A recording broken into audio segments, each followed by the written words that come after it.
আসসালামু আলাইকুম এভরিওয়ান, আমি ইফতি আছি আপনাদের সাথে। আজকে কিছু কথা বলার জন্য দাঁড়াইলাম বা ভিডিও করতেছি। এখানে মেন কথাটা হলো যে একটা সময় আমার বাইক ছিল না, ঘুরতে যাওয়ার জন্য অনেকে পারমিশন নেওয়া লাগতো, অনেকের কাছে বলতে হইতো যে তোর বাইক আমার নিবি কি না, তোর বাইকে জায়গা আছে কি না, বা আমাকে নেওয়া যাবে কি না। অনেকে অনেক কিছু বলতো, অনেকে খোঁচা দিয়ে বা মজা করে অনেক কিছু বলতো।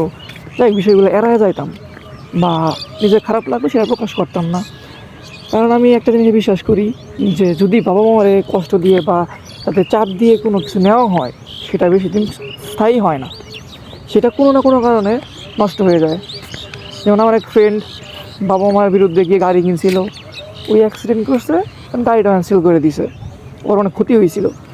তো আমার আব্বা আমার সবসময় বুঝাইতো, আমার ভাইয়া বুঝাইতো, দ্যাটস ওয়াই আমি কখনো কাউকে চাপ দিয়ে নেই না নিয়া।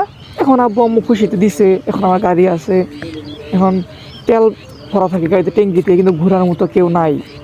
কারণ যাদের সাথে আমি ঘুরি বা যাদের সাথে ঘোরার চেষ্টা করি, তারা হয়তো লেখাপড়ার জন্য জামালপুরের বাইরে আছে বা বিভিন্ন জায়গাতে আছে। আমি জামালপুরে আছি, তারা যখন মাঝে মাঝে আসে তখন ঘুরি। বাট আদার্স যে বন্ধুগুলো ছিল, তারা বিভিন্ন কারণে বিভিন্ন রিজনে তারা তাদের মতামত বা তাদের চিন্তাভাবনা বদলায় ফেলছে। দ্যাটস ওয়াই তাদের সাথে ঘোরা হয় না। তাদের বাইক আছে, তারা নতুন বন্ধু পাইছে, দ্যাটস ওয়াই তার সাথে ঘোরা হয় না। তো আমি একটা কথাই বলবো যে কখনো কারোর কথায় কষ্ট পেয়ে বা নিজের রাগ থেকে বাবা মাকে কষ্ট দিয়ে কখনো কিছু নেবেন না, তাহলে সেই জিনিসটা বেশি দিন স্থায়ী হবে না, বরং সেটা দিয়ে আপনারও ক্ষতি হইতে পারে। দ্যাটস ওয়াই এই জিনিসটা অ্যাভয়েড করবেন।